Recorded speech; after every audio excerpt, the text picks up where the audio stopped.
كريم كلام الله فاستمعوا يا عباد الله. قرآن كريم كلام الله فاستمعوا يا عباد الله.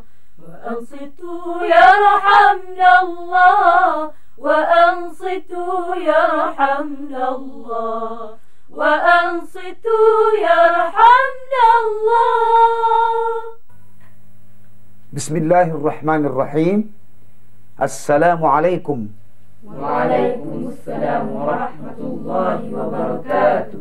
Para penonton yang dihormati dan anak cikgu sekalian, salam cikgu telah dijawab.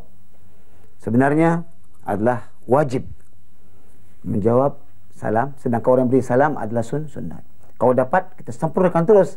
Kalau kata Assalamualaikum warahmatullahi wabarakatuh, kita jawab Waalaikumsalam warahmatullahi wabarakatuh. Ini paling tepat. Wajib menjawab salam. Anak-anak telah pun menjawab salam cikgu. Mungkin juga para penonton juga telah menjawab salam cikgu. Seterusnya, seperti biasa anak-anak, kita dapat lihat rakan anak-anak semua telah bersedia dengan buku catatan dan juga pensil, di mana semua penerangan yang telah diberikan insya-Allah akan menjadi panduan dalam pembacaan kitab suci Al-Quran ini. Dalam hukum itulah anak-anak catat akan menjadi panduan kepada kita dalam pembacaan Al-Quran insya-Allah. Jangan lupa anak, kita mulakan selalu dengan bacaan doa sama-sama menadah tangan. Bismillahirrahmanirrahim. Allahumma nawwir bi kitabika basari wa atliq bihi lisani washrah bihi sadri wasta'mil bihi jasadi bihawlika wa quwwatika fa innahu la hawla wa la quwwata illa bika ya arhamar rahimin. Alhamdulillah anak-anak, anak telah pun faham apa yang dikatakan ghunnah ataupun juga dikatakan dengung. Ialah satu suara yang merdu, yang sedap didengar, yang terdapat hanya pada huruf nun dan huruf mim. Huruf lain tak dapat, cuma nun dengan mim. Lidah tidak sekali-kali terlibat, tidak sekali terlibat ketika membunyikan ghunnah ini, kerana tempat makhraj ghunnah ni adalah di pangkal hidung di sebelah dalam. Kita telah membuktikan apabila anak-anak tutup hidung, ada kita sudah cuba dulu, tak ada bunyi ghunnah, tak dapat dikeluarkan. Summa tak dapat. Ini artinya betul makhraj ghunnah keluar pada batang hidung sebelah dalam. Ulama tajwid telah menyatakan, dia kata dengung adapun ghunnah ini adalah menyerupai suara haiwan rusa ketika kehilangan anaknya. Ya, kita tak dapat dengar. Ulama telah pun mengatakan begitu. Dia pernah dengar begitulah, ada dengung ghunnah yang ada terdapat pada bunyi suara rusa. Dia mencari anaknya, ada bunyi dengung. Bagaimana kita tak dengar juga. Kita tahu ghunnah itulah inilah ghunnahnya. Jadi sebelum kita beralih kepada pelajaran yang baru, cikgu nak dengar apa yang telah anak faham, apa yang telah anak catat dari pelajaran kita yang lalu berkenaan ghunnah. Sekarang satu soalan kepada Halilah. Terangkan Halilah, berapa kadar panjang ghunnah? Cuba berikan jawapannya ya. Berapa kadar panjang ghunnah atau dengung? Ya. 2 harakat cikgu. Sukatan panjang ini boleh didapati dengan lebih tepat dengan menyebut 2 kali huruf ghain, gun. Kalau kira dengan tangan pun boleh juga, tapi tak tepat. Mungkin tangan tu cepat. Kalau kata an cepat. Kalau kata gun, tepat. Itu ulama kata dengan 2 huruf artinya 2 harakat. Kalau kata 3 huruf artinya 3 harakat. Kalau kata 4 gun jadi 4 gun 4 harakat. Kalau gun 1 harakat. Jadi boleh juga dikira dengan tangan kalau sudah biasa, tak apalah. Takut dia tercepat atau terlambat. Tapi kalau sebut 2 huruf itu tepat. Ini satu daripada kaedah petua yang telah diberikan oleh ulama tajwid anak. Kita banyak nanti akan menyatakan tentang ini hukum apa? Mad. Ada kita tahu ada harakat, ada 6 harakat semua. InsyaAllah akan tiba masanya. Itu tepat. Gunnah 2 harakat kita boleh tepat dengan 2 kali sebut huruf. Soalan yang kedua kepada Zahratul Lail pula kali ini. Dengar Zahratul Lail. Terangkan asal huruf yang terdapat bunyi gunnah ni. Asal huruf yang terdapat bunyi gunnah ni bagaimana? Siapa dia? Apa dia? Pada 2 huruf ini cikgu, iaitu nun dan mim yang bersabdu. 2 huruf tu asal katanya. Iaitu nun dan juga mim yang bersabdu. Yang lain ada gunnah juga. Mim ba'di ada gunnah tak?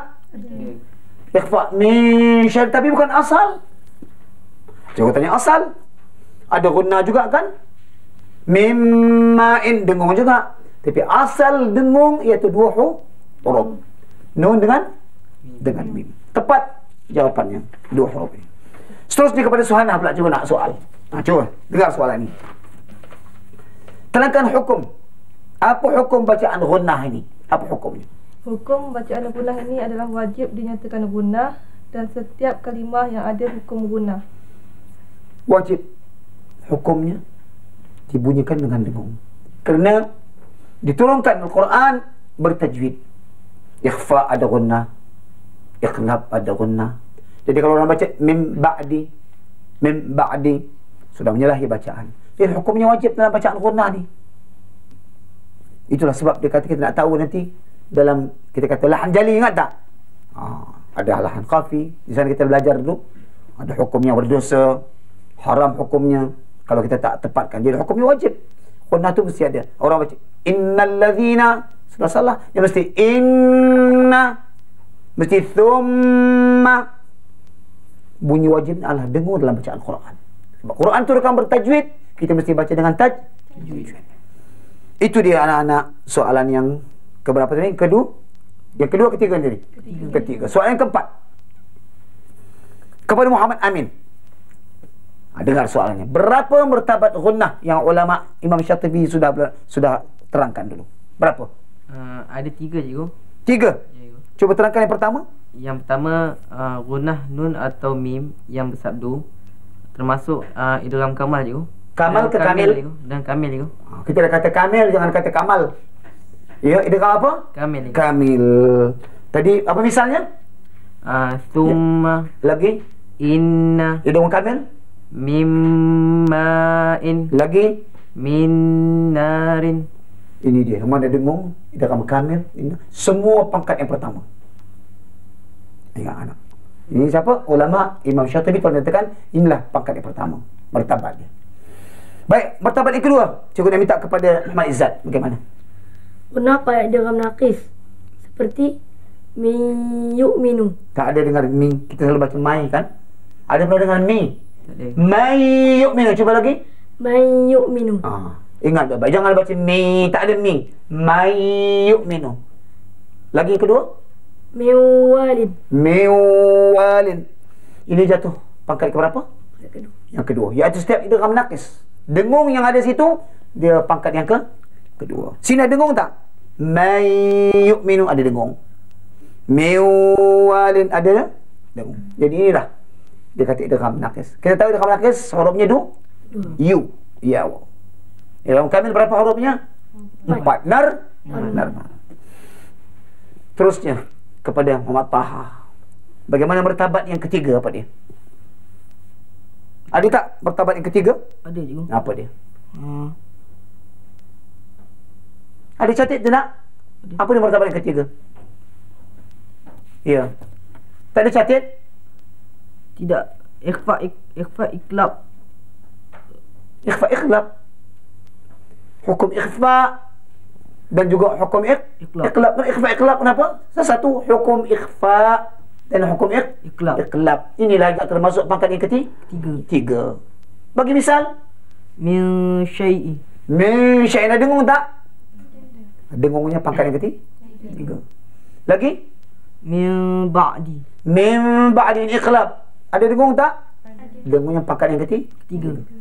Ada juga lagi. Ada lagi tak? Di antaranya lagi ada ikhfa. Setiap ikhfa. Tarmihim bihijaratin. Dengung tak? Ini semua masuk dalam pangkat yang inilah pangkat-pangkat yang telah ditetapkan oleh ulama. Jadi bunyi ni mesti ada. Yang pertama kuatlah. Inna. Kuat sikit. Yang kedua kurang sikit. Ketiga kurang sikit. Alhamdulillah anak-anak. Segala soalan telah diberikan. Kalau tak tepat, cikgu telah betulkan lagi. Ini jadi panduan kepada para penonton. Ya, mana misal-misal yang tak boleh tepat, cikgu dah betulkan untuk panduan kita. InsyaAllah.